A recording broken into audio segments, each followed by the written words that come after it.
बीडच्या केज तालुक्यातील वरपगाव येथील विद्यालयासमोर एक धक्कादायक प्रकार घडला आहे। तुमची मुलगी मला द्या असं म्हणत शिक्षकालाच एका गावगुंडाने जबर मारहाण केल्याचा प्रकार समोर आलेला आहे। या घटनेने परिसरात एकच हळहळ माजली आहे। सध्या या प्रकरणी कुणावरही गुन्हा दाखल झालेला नाही। बाजीराव डोईफोडे असा हल्ला करण्यात आलेल्या शिक्षकाचे नाव असल्याची माहिती आहे। बाजीराव डोईफोडे यांचा अपघात झाल्याचे दर्शवून जीवे मारण्याचा प्रयत्न झाल्याचा आरोप नातेवाईकांनी केला आहे। दरम्यान या प्रकरणी मिळालेल्या माहितीनुसार शिक्षकाच्या मुलीसोबत लग्न करण्याच्या उद्देशाने हा कट रचल्याची माहिती ग्रामस्थांनी आणि नातेवाईकांनी दिली आहे। केज तालुक्यातील वरपगाव येथील एका विद्यालयासमोर बाजीराव डोईफोडे यांच्यावर गावगुंडांनी हल्ला केल्याचा आरोप आहे।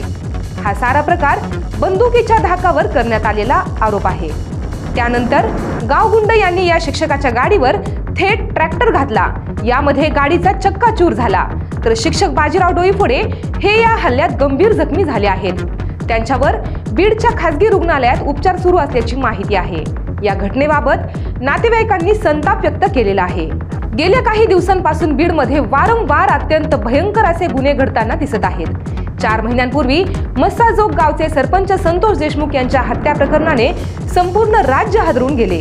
त्यानंतर माजल गावात दोघांची हत्या, केजमध्ये किरकोळ वादावरून अल्पवयीन मुलाची हत्या, त्यातच एका तरुणाच्या छेडखानीला कंटाळून तरुणीने आपले आयुष्य संपवल्याची घटना समोर आलेली आहे।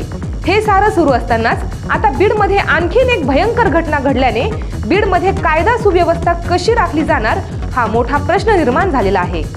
अशाच माहितीपूर्ण बातम्या पाहण्यासाठी पाहत रहा लोकाशा टीव्ही न्यूज चॅनल आणि आमच्या चॅनलला लाईक, सबस्क्राईब आणि शेअर करायला विसरू नका।